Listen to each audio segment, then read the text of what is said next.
खास कुशवाहा साहब को और आप सभी साथियों को आपका परिचय मैंने भी सुना। ज़्यादातर लोग आप में वो लोग हैं जो लंबे समय तक सामाजिक राजनीतिक जीवन में आप सक्रिय रहे हैं, किसी दल या किसी विकल्प किसी प्लेटफॉर्म से जुड़े हुए रहे हैं।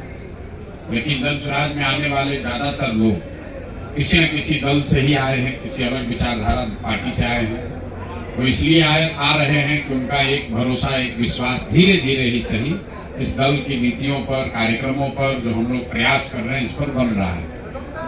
तो हम आपको इतना ही भरोसा दिला सकते हैं कि जिस ईमानदारी और जिस शुद्धता को देखकर सुनकर आप इस दल से, इस व्यवस्था से जुड़ रहे हैं, हमारे आचार विचार व्यवहार में आपको उसमें कमी नहीं दिखेगी। जीतना हारना, राजनीति करना, उसमें उतार चढ़ाव आता रहेगा।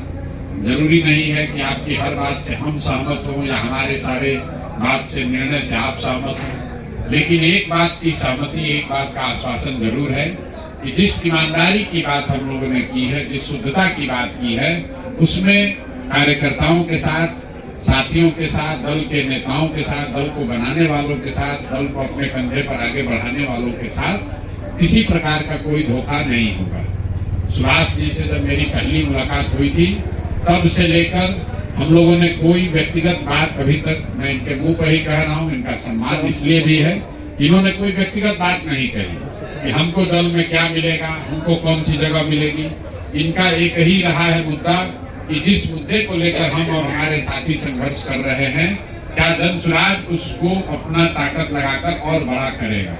तो दो बैठकों में ये बात मुझे भी समझ में आई है और सुभाष जी को भी समझ में आई है कि 1 और 1 मिलकर 11 हो सकता है।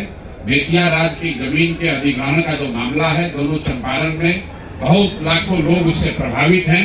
जो संघर्ष आपने शुरू किया है, वो उस संघर्ष में पूरी तरीके से जन स्वराज परिवार, जन स्वराज के साथी, जन स्वराज का संसाधन, मैं स्वयं पूरी तरीके से आपके साथ उसमें लगूंगा।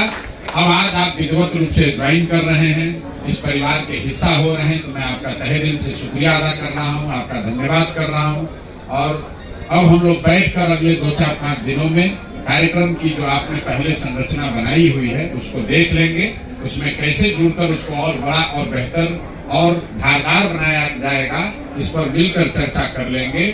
उसकी कोई चिंता आपको नहीं होनी चाहिए। 2-4-5 दिनों में उस पर निर्णय ले लेंगे, फिर मिलकर आप इसका नेतृत्व करें।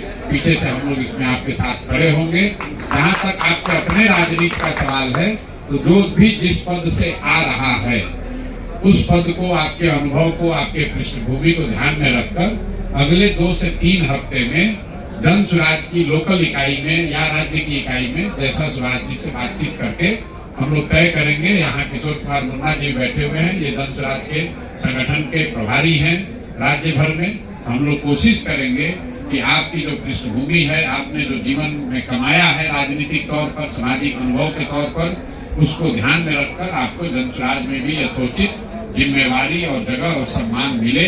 इस बात की चिंता करने की जरूरत आपको नहीं है, ये अगले 2 हफ्ते में कर दिया जाएगा।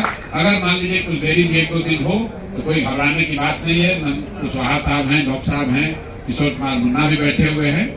कभी कभी बहुत बड़ी व्यवस्था को चलाने में 2-4 दिन आगे पीछे हो सकता है, लेकिन मुझे लगता है कि होली से पहले पहले ये हो जाएगा। आज आप सब लोग जुड़ रहे हैं, इस भरोसे और विश्वास से जुड़ रहे हैं कि मिलकर हम लोग कुछ बेहतर कर सकते हैं। तो मैं आप सबका एक बार तहे दिल से शुक्रिया अदा कर रहा हूँ और इस विश्वास के साथ ये आगे हम लोग मिलकर कुछ अच्छा करेंगे। बिहार के लिए अच्छा करेंगे, अपने बच्चों के लिए अच्छा करेंगे, आने वाली पीढ़ी के लिए करेंगे। आप सबका एक बार फिर से तहे दिल से शुक्रिया, धन्यवाद, बहुत।